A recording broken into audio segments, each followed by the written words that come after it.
The power was out at the Quality and Conference Center in Jacksonville, Florida, early Monday morning. Johnny Milano for the New York Times. Irma turned north toward Georgia on Monday as a tropical storm, after lashing Florida with hurricane-force winds and pummeling islands in the Caribbean. Photographers on the ground have documented the effects of the storm, including leveled neighborhoods, crowded shelters, flooded streets and the caravan of cars moving up the Florida coast as millions of people left their homes. Read the latest updates on the storm. Hurricane damage in Miami on Monday. Eric Thayer for the New York Times. A FEMA search and rescue team observed a moment of silence for victims on the 9/11 attacks in Orlando, Florida, on Monday. Sam Hodgson for the New York Times. Rough surf in Boynton Beach, Fla, on Sunday.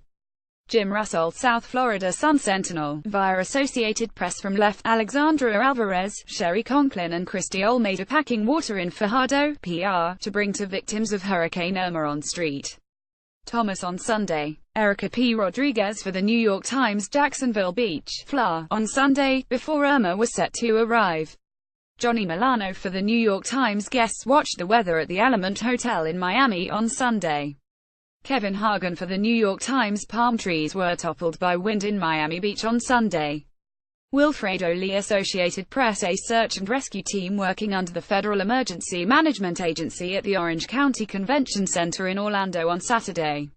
Sam Hodgson for the New York Times. Martin County firefighters loaded an ambulance in Jensen Beach, Fla, on Saturday. Jason Henry for the New York Times. The Palmetto Expressway in Miami on Saturday as Hurricane Irma approached.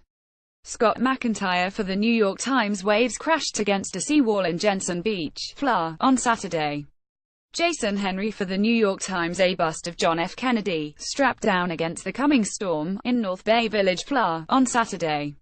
Eric Thayer for the New York Times. Hundreds of people gathered at an emergency shelter in Miami-Dade County, Florida, on Friday. Saul Loeb, Agence France Press. Getty Images. A street covered in debris after the passage of Hurricane Irma on the island of St. Martin. Martin Bureau, Agence France Press. Getty Images. St. Martin after the storm this past week. One official said 95% of the island had been destroyed by Hurricane Irma. Gerben van Es, Dutch Defense Ministry, via Associated Press. Hurricane Irma left a trail of disaster on the Dutch side of St. Martin. Dutch Marines dropped flyers from a helicopter warning inhabitants to head to shelters as Hurricane Jose approached on Saturday. Gerben van Es, Agence France Press. Getty Images. Residents of Cabrién, Cuba, carried their belongings to a safer place on Thursday, a day before Hurricane Irma made landfall in the Camagüey archipelago. Adalberto Roque, Agence France Press. Getty Images. A flooded street in Fort Liberté, in northeastern Haiti, on Friday after Hurricane Irma passed through. Hector Retamal, Agence France Press. Getty Images. A fallen tree in San Juan, PR, on Thursday. More than 60% of households in Puerto Rico were without power after Hurricane Irma hit. Erica P. Rodriguez for the New York Times. Riding through the debris on a beach in Nagua, Dominican Republic. The storm's effects on the island of Hispaniola, shared with Haiti, were limited. Ricardo Rojas. Reuters. British troops were deployed to the Caribbean on Saturday to help with storm recovery. The British overseas territories in the path of the storm included Anguilla, the British Virgin Islands and Turks and Caicos. Corporal Timothy Jones, British Ministry of Defence.